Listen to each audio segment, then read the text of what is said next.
Hey yo, I was on the plane with Dwayne. You can call me Whitley. I go to Hill, Maine. Listen, I'm the baddest in the school, the baddest in the gang. Excuse me, honey, but nobody's in my lane.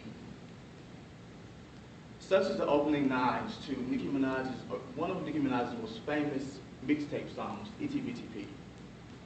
It comes forth as a true statement because during the time when this song came out, there was nobody in the lane. She was one of the most prominent underground but still kind of known female rappers around about 2009 and remained that way for a good couple of years until the emergence of one Iggy Azalea.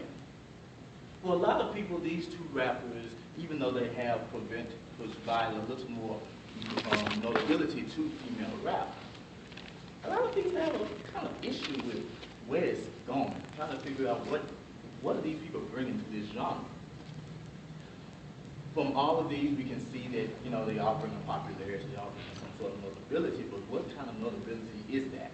What kind of recognition are we really getting from people named Minaj and Azalea?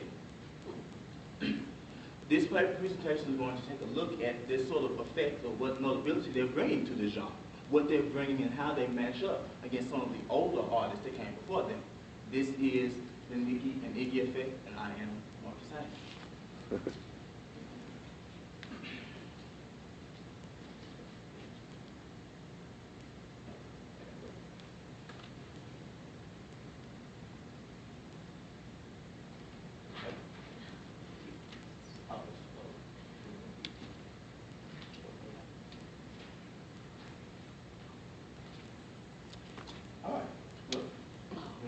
We'll keep going. But before we get into the current state of female rap, we have to take a look back at sort of where it started. We can see that female rap, females in the hip-hop industry have been a prominent part of it ever since that fateful day at 1520 Sedgwick Avenue. From artists as far back as Sha Rock and Us Girls, we can see people who have been prominent in this genre for decades and decades and decades. But it took one particular artist, one to really bring it to the mainstream, to bring about what was probably the first ever diss track. This artist was a teenager by the name of Roxanne Shante, who brought her track, Roxanne's Revenge, as a response to UTFO's Roxanne Roxanne. In this song, she fought back against Roxanne's upsetness with this Roxanne for not wanting to have either relations, go on a date, or whatever it was from the group UTFO. She asserted herself as an individual with her own wants, desires, and she refused to be swayed by what UTFO wanted her to do. She created Roxanne's Revenge as a way for women to stand on their own in this hip-hop genre, to be able to speak for themselves and not be swayed by people around them. As a result, we got to see a sort of influx of femcees, of female rappers, of women rappers who did that same sort of thing. They stood for themselves. They recommended not only each other to continue this genre, but also spoke greater and at length about some of the things that they faced, particularly as women, particularly as black people, particularly as black women. We've seen the emergence of people like Queen Latifah, of MC Lyte and Salt and Pepper, as they sort of combine not only their womanhood, but their ethnicities and everything into what they put out, into the music they put out. They started a sort of a subgenre of conscious rap that sort of coincided right along with people like Public Enemy and KRS-One. They pushed forth these ideas to show that, yeah, you guys, I see what you guys are doing, but here's what you're leaving out. Like, don't forget about us over here. This was the start of femcees on the mic. Now, of course, for every action, there's an opposite reaction. And so for every conscious rapper, there's one maybe subconscious kind of sort of. Enter these people that we like to call the unladylike divas. These women sort of turn the idea of lady, of what it is to be a lady, on its head. Whereas you had people like Queen Latifah and MC Lyte who still spoke about feminist issues, who still sort of somewhat embraced their femininity. You have people like the Brat who completely turned it on its head. People who played with those sort of gender roles and gender stereotypes to present themselves as not just coinciding with the guys, with even one of the guys. And on the opposite end, you have women who took their femininity, took their sexual advances to the utmost level. You look at rappers like Trina and Lil' Kim, people who walk around here and say that they can make a Sprite can disappear in their mouth. And you see sort of how they take their art and they speak not only for these sort of traditional feminist values, but speak of taking power over the things, over your body, over your sexuality, over your sexual prowess, even over some of these men that were in their lives. Because around about the late 80s and early 90s, throughout the 90s, we saw an influx of gangster rap. We saw people like NWA, we saw Snoop Dogg, we saw Dr. Dre. We saw these people who were speaking on their life through the struggles they went through. And just like how these guys were going through their struggles, the women were as well. Sometimes in line with the guys, sometimes with struggles of their own. So the Unladylike Divas were able to take their own struggles and put them into their music.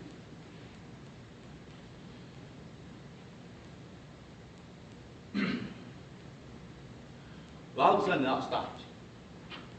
The early 2000s, we saw a couple of still up-and-coming rappers. We saw people like Lauryn Hill, and we saw Missy Elliott really rise to fame. We began to see the acceptance of female rap as a complex and as a viable subgenre of hip-hop as a whole. It even got a Grammy category. Best female rap solo performance. It was made in 2004, and it disappeared in 2006.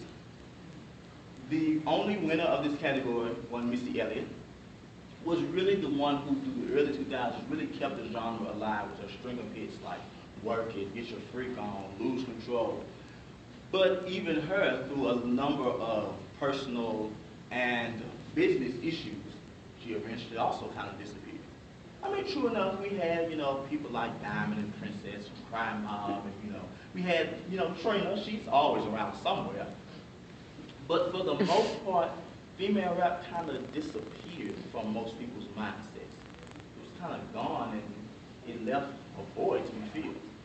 It left that void for about maybe 3, 4, maybe 5 years.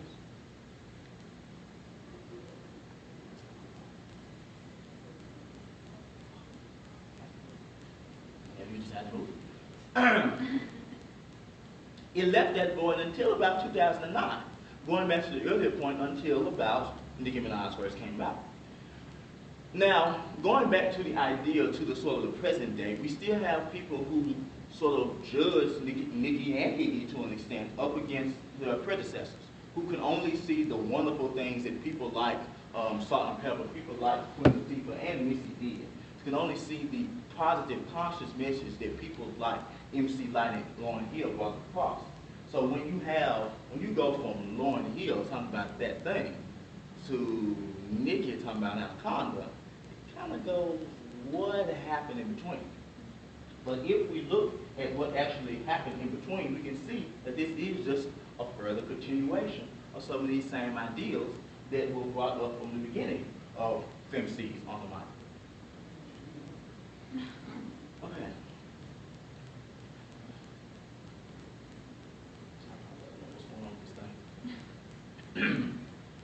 So we go from looking at the two, and let's take a sort of a deeper, closer look at what these two really have done, what they really bring to this genre as two different artists. Let's first take a look at Nicki Minaj. Now, Nicki came onto the scene with a number of mixtapes, with a number of hot verses, which jumping on everyone's track.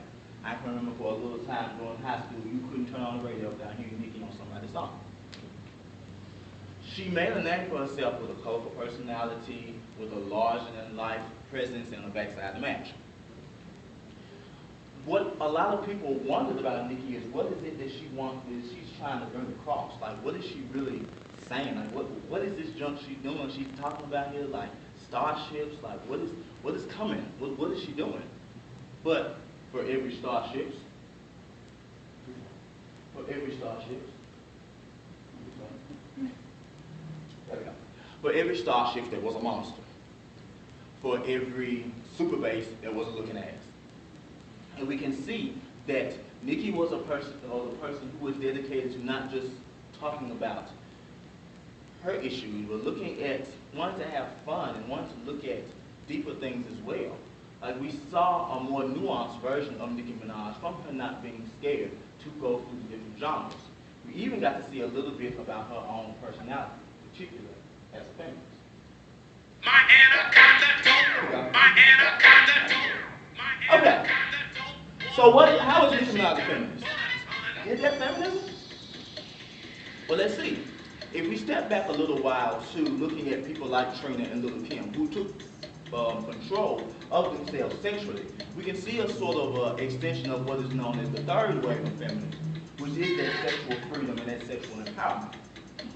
When asked about Anaconda, Nicki had this to say. She said, Anaconda is about empowering women. It's about taking the power back from the guys and never giving your power up.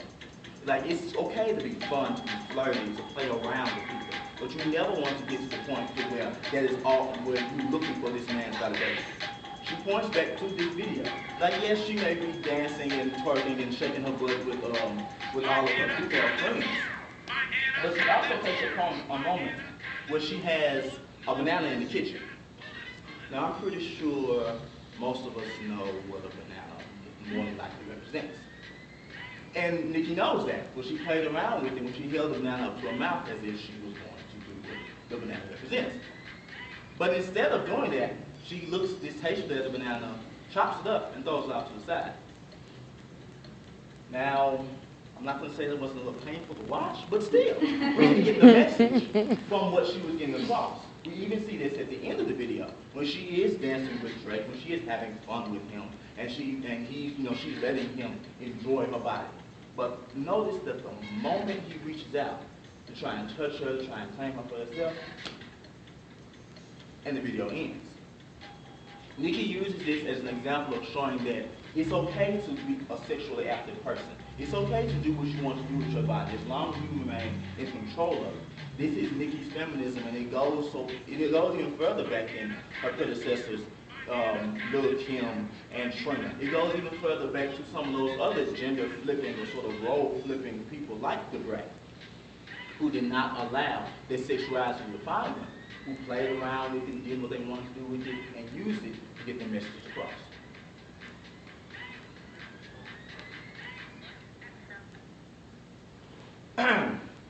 Now this brings us to Miss Azaleas. Now, Iggy is probably the main contender for Nicki's crown, if you want to let her say she has that. But it's really between the two of them as to who is really king for this torch of female rap.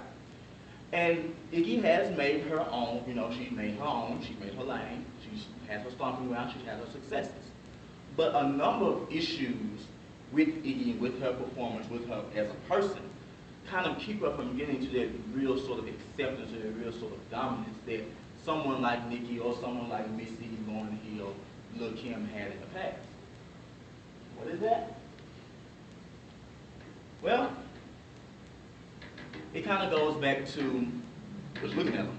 Like, who else would do a Clueless video? One of the main things against Iggy Azalea is the fact that she is this white Australian girl rapper. Now, there's nothing, fundamentally wrong with that. As we can look through any history of the genre, we know how it is used to sort of bring people together. The problem comes in when the criticism comes to Iggy, where people ask her, well, why are you speaking like Gangsta Boo? Like, why are you from Australia talking like you grew up in the trap house? Her response always is to her and her stans. Response is always that people are jealous of her success. Now, we can take a look at somebody who faced similar criticism, namely Eminem, and we can see sort of the difference in between how she handled their criticism. Eminem took his criticism and realized that yes, because of my white privilege, there is a certain level of success that I gain. There is I do have to accept that if I was black, I would have sold that. People just sort of accepting or just sort of realizing that sort of advantages they have makes all the difference. Whereas you have someone like Iggy who refuses to accept, believe, or whichever of those things. which makes her a problematic figure. Really makes it difficult for a lot of people to relate to her because they feel that well, all she's worried about is selling so-and-so albums and getting to the top of so-and-so charts. So, you may be asking, with all of this bad stuff that's going on, how could Iggy possibly be doing anything positive for the genre? Like, what is she really bringing if she has all these issues that she brings with her? Well, the answer to that is in this term called tanning. In the book called The Tanning of America, it explores the idea of what the sort of culture of hip-hop has done to worldwide culture. We know from experience that hip-hop is a global thing. It has expanded far beyond the Latino and African American communities where it started, and it stretched from sea to sea, from coast to coast, and from community to community. Iggy is a representation of that. If her words are true, and she did grow up listening to hip-hop in the hoods of Australia, then it is an example of how far hip-hop has gone. It's an example of the crowds that are listening to hip-hop, and an example of where hip-hop could possibly be going. Now, whether or not she is the best example, that's up to your own interpretation. But the fact remains that if her words are to be believed, and she is a product of a hip-hop generation, we may need to look at how we're marketing our hip-hop.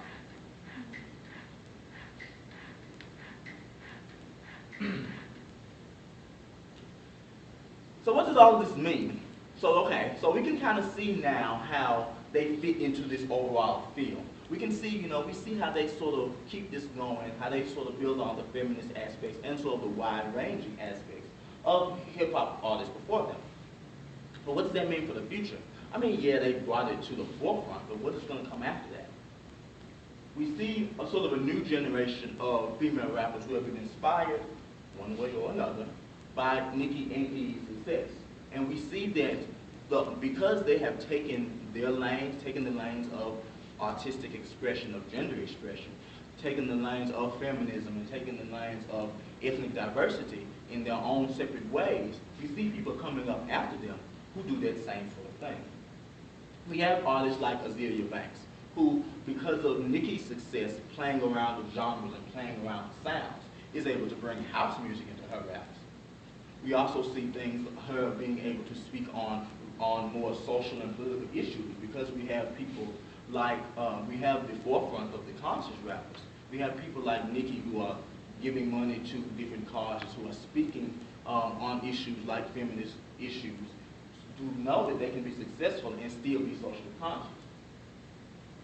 We also have people like Snow the Product, who though she comes from a Hispanic background, who may be able to know that I can find success because someone from way over in Australia is able to find success in this American hip-hop industry. We have people like Angel Hayes who are able to speak up on their different gender expressions because someone like, to an extent, Nicki and Iggy, have taken that same sort of road that the Brat, that Gangsta Boo, that Bahamadia have taken and sort of slip things on their head to be whatever or whoever they want to be sexually and in their lyrics. So we can see that while Nicki and Iggy have taken the sort of core values of women rapping and put their own spin on it, that own spin has now spun around to a whole new generation of female rappers who are now able to find success, who are now able to strive for that success because of who they are. And that leads us to good things.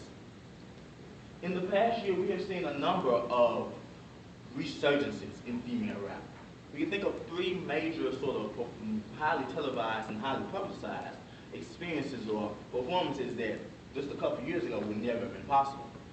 We've seen something like the reunion performance of the Hold You Down remix on the BET Hip Hop Awards. We see something like this, a reemergence of Ladies Night.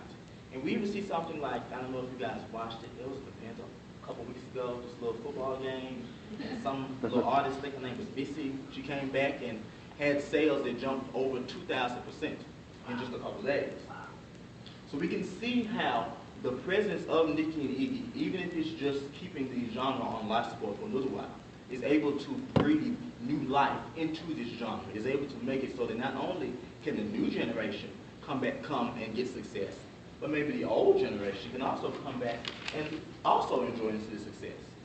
Because Missy said a couple days after the Super Bowl that not only was she so overwhelmed and so grateful for the success or for the love that she has gotten. I don't know if you guys follow these celebrities on Twitter, but she actually tweeted a picture like yesterday with her and Timberland were in the studio. I never got, flipping shit. It was great. But yes, it is this idea that because these people have had this effect, have breathed new life into this genre once again, that it can come back around.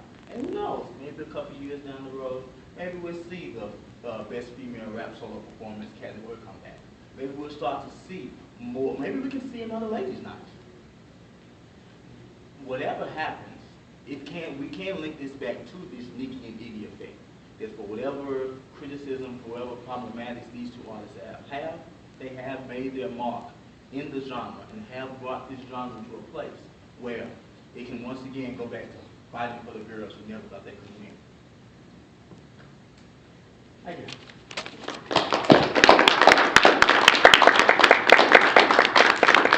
I don't know if you guys can really see that really, but this is just like a list of all like sources, stuff that I use. Yeah. I guess you should like to do it after. It's up to you. Yeah, I guess I'll take questions now. Somebody has any questions, comments, or concerns? But we gotta do 2 minutes, we can take that long. No one's technical. What do you make of the Super Bowl as a venue of music? You mean just overall? Or Well, I mean, it was Katy Perry was the headliner, but I think her act was kind of stolen a bit. But yeah, the general consensus is just that. I think that it is a very useful sort of tool to sort of promote yourself. I find it interesting that they say that the artists, I think, have to pay them to perform the Super Bowl. But when you think about it, like what other venue can you get it on that huge of a level? There's no one award show that can give you as much as 2,000% rise in your sales. So it's a very useful thing, and if you get invited, I don't see why not. Share the wealth. We were talking about Iggy. That viral video just kept coming back in mind of her being asked to freestyle. And I keep seeing the memes like that she's like the Education Connects commercial rapper, right? Yeah. So I'm wondering, like, is it hopeful that people are pushing back against her with things like that? Or is it just that much more sad that, like, she is making all this money and it doesn't seem like she has, well, I don't know, maybe it was just that particular scenario. It doesn't seem like she has that much, she's not bringing that much to the table. Yeah. You know? That, and that again goes back to sort of her own desire. Because we can look at a number of artists and a number of different genres and pick out ones we think are being overpaid for what they're actually bringing to the table. So personally, I would think it is a little sad. But if your goal is just to make money and you can make it however way you can, what you do. Well, because I was just kind of thinking, like, maybe it's the difference between, like, when Nicki can come out and do freestyles, it's amazing, like, and she gets all that praise, but it seems there's this disconnect between what can be done in the studio and production versus, like, the skill. Oh, yeah. That kind of, maybe in my mind, it seems like that used to be honored more Yes. than it is currently. Yes, I mean, and that really again can cross the genres, but that's really something that goes back to sort of this overproduction of music nowadays. Anyway, to sort of where you can see I'll use for example one artist I used to listen to a lot is Trey Songz. Trey Songz sounds okay in the studio, but you see him live is actually horrible. And it's just that sort of that reliance on that studio production. I'm not certain I can just pin that on her, but I do believe she is most definitely taking advantage of it. Go ahead. I think what the bigger problem with Iggy is that she tries to construct this, yes, she tries to construct this idea of like herself as being someone who grew up in like, these communities in Australia, and so she kind of identifies with that.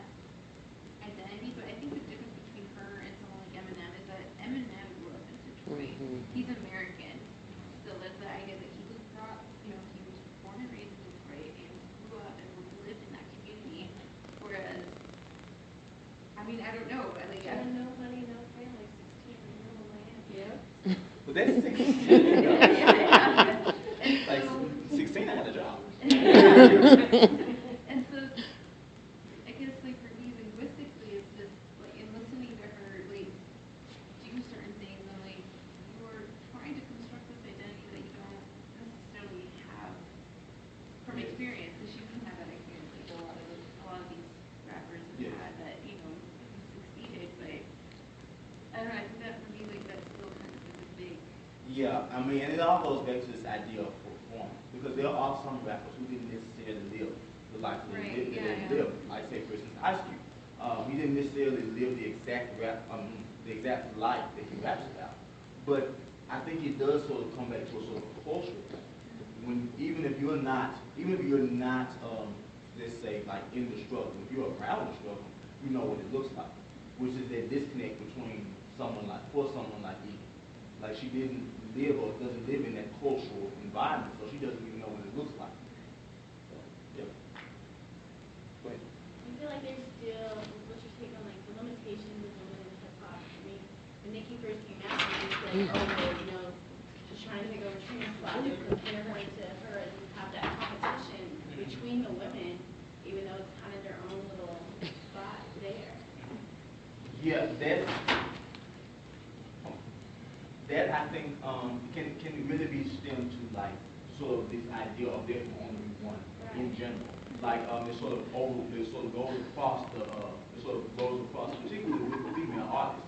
Like we see it like between Beyonce and Rihanna. Like these two artists could be the best of friends, but because they have this idea that there can only be one at the top, they pit them against each other. You know, they have really like different styles.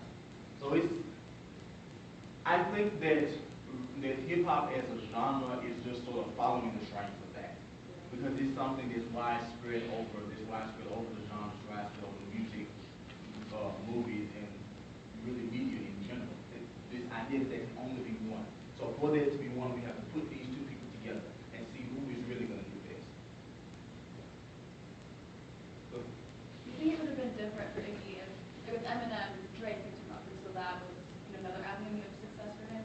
If Iggy would have had, like, say, Missy Elliott pick her up instead of T.I. and like more of the male dominating, do you think that's any reaction? That's interesting. I would think, because knowing sort of T.I. especially during the time leading up to this, T.I. was a very prominent force. He had movies, he had a television show, he had numerous successful albums. I wonder. You would think, or at least I would think, that in a more male-dominated area like hip-hop, that someone like T.I., or in Nicki's case, someone like Lil Wayne, would be able to give that vouching to make them to give them that credit to succeed. But I don't quite know if even Missy could have really alleviated some of the backlash that Iggy gets. Because again, like you said with Eminem and Dre, Dr. Dre, especially in that time, was it. And Eminem still faced a whole lot of criticism. I think it's not so much who brings them in, but how they bring them in. And that's something that I think that T.I. may have failed or just didn't try to do, to sort of prepare her for what was going to come away. Go ahead. Looking at the race dynamic, do you think that someone like Snow Product doesn't get as much backlash because she's Latina, not white, and so why do you think that is? I think most definitely she would not get as much backlash because of her ethnicity. Because if we look back at the founding of hip hop as a culture, it was in the African American and in Latino communities. Like so, they have this linking or this traditional connection to the genre that makes it a little bit easier for someone like Snow Product to be successful, because it's not so much as with Iggy really coming out of left field, whereas with someone like Snow Product, like we had Angie Martinez, we had Big Pun, so it's not as much it's not as jarring. So yeah, I think that's why she would probably be able to achieve success without as much backlash. Just curious what you think of Azalea Banks' speech with Iggy, and what do you think maybe that's about like, is this the new generation rejecting those ideals, or is it specifically because they use the problematic? Like, what are your comments on that? What ideals do you specifically mean? Well, like Iggy is, I mean, because I'm partial linguist, I'm happy too. So like, she's aping those, like the African American vernacular English, and she engages in cultural appropriation in multiple facets. I mean, not just of African American culture, but like, I remember one video she's wearing like bindi and you know, it's like all across the board. But then she's also kind of like, she is playing with aspects of like mainstream American culture, like Realest and the white trash, trailer trash kind of things that are going on at work. So is she just, maybe it's just as a message, maybe there isn't an ideal, it's just throwing everything at the wall. I'm just wondering, what do you think of Azealia Banks's, she seems really vehemently like, we need to cast out the white devil. And I remember when I first watched her interview, that 45-minute interview, I think it was on Hot 97. And you could see a lot of the passion, a lot of truth behind what Azealia was saying.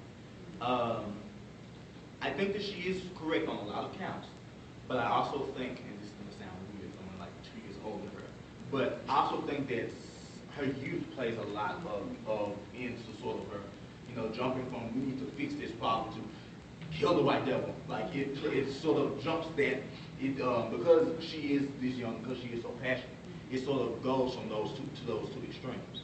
But I do think overall that she does have a major point, especially when she talks of issues something like cultural erasure, because we can historically, and what makes it funny is that Iggy herself brings it up. That, this is something that happens repeatedly. Like we see it with like the Beastie Boys, we see it with Elvis, like with people who sort of appropriate music that was created by another race or another ethnicity of people. And now once this person, becomes the face of it, then now it's associated with them. Think of like Miley Cyrus and Courtney. So I think that she has a lot of fair points, and I can definitely understand and respect her passion. So yeah, so I think she has a lot of fair points. Maybe it's just not just go kill it. When you were talking about like how women get pitted against each other in the industry, I was also kind of thinking like this tradition of rap beefs, and like maybe is she playing into that ideal too, that you have to have someone that you're going up against. I don't necessarily. You think is Azealia playing against that? I don't know. I'm just kind of. I don't think Azealia herself is playing against that. I think that the media is playing it up as one of these, the next big rap beef. I mean, because if you think about it, we haven't had one of those since what, like Lil Romeo and Bow Wow. Like we haven't had like a major rap beef in a while. So I think the media is playing it up as, oh, she hates her, they're gonna go at it. I think for Azealia, it really is that she feels strongly about these issues of cultural appropriation and cultural erasure. I think the big problem with that too is that I think you mentioned this earlier too in your presentation, is the fact that Iggy Azalea will not own her, like recognize the fact that she's white and that comes with those sort of amount of privilege. Well, she has those amount of privilege that Eminem has not, but that she's still, you know what I mean? Yeah. She's still in that kind of. And that itself makes it curious because Iggy said in one interview when she was criticized, she did say at one point in time that she believes that it is sexism that is the reason why she is being treated how she is. And I will readily admit that yes, there is a big thing, with her being a white woman. So there is a level to that. But at the same time, we also have to look at the fact that she is a white woman. So there still is sort of this disconnect. And her inability or her refusal to even address something like what Azealia Banks is bringing up, or what even people like Eve and Rodiga are bringing up to her. Her refusal to address any of that and to only dismiss it as, oh, they're just jealous, really makes her even more polarized.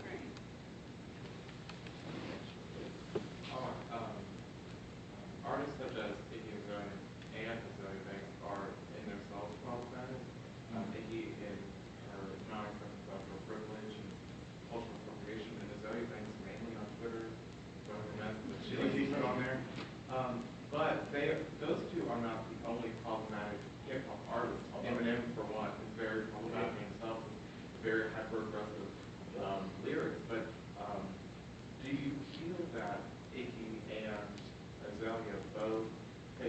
criticism or more published criticism because they are female rappers, which is such a small genre in itself of hip hop?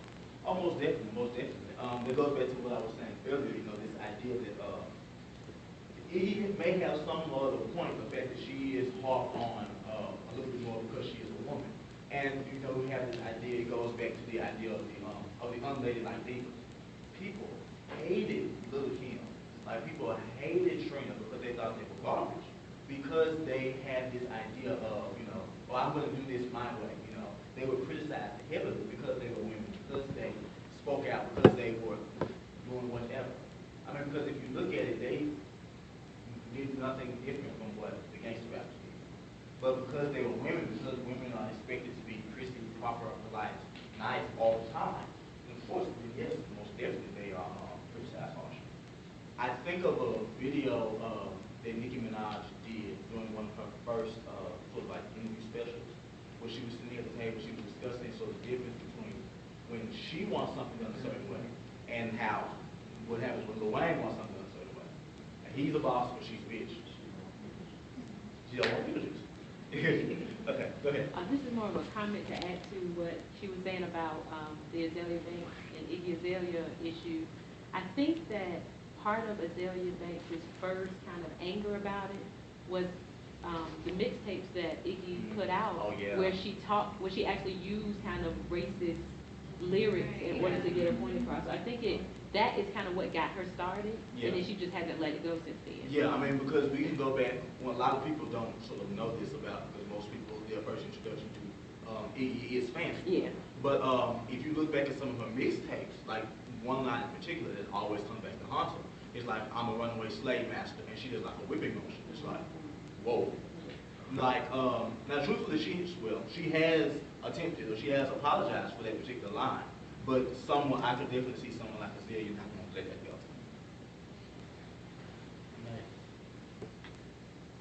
All right, thank you.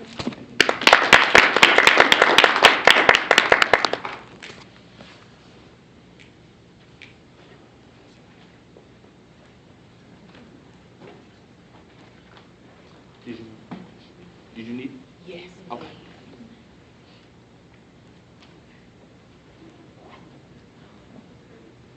Right, just breathe. Okay.